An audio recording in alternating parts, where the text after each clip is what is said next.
Hachette Audio presents And the Good News Is, Lessons and Advice from the Bright Side. Written by Dana Perino. Read by Orlagh Cassidy. Please enjoy the PDF of photos that accompanies this audiobook.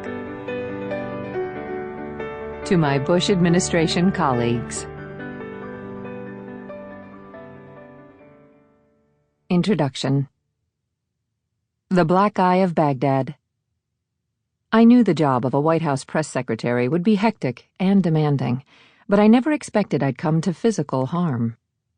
I'd almost finished the job without a scratch when a top-secret trip to Baghdad, 6 weeks before President George W. Bush left office, changed all of that.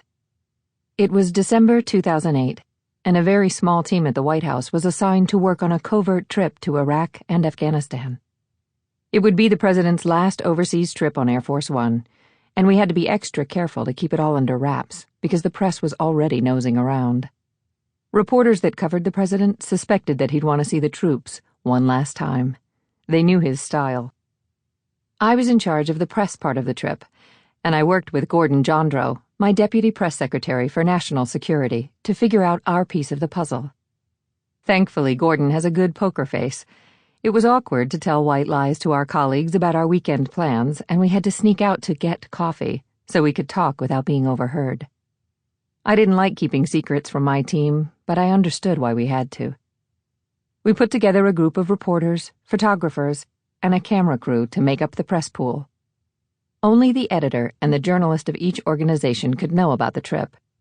And in turn, the reporter could only tell one family member, also sworn to secrecy. Just one leak, and the trip would be canceled. I was under the same rules, only my husband, Peter, was aware of where I was going. He was concerned not about the flight, as there's no safer plane than Air Force One, but about potential hostile action on the ground. He knew that once we landed, the enemy might try to take a shot at disrupting our plans, or even harming the president. And we had another problem. That weekend, Peter was to be the best man at a friend's wedding at the United States Naval Academy in Annapolis, Maryland. He'd have to make up an excuse for me.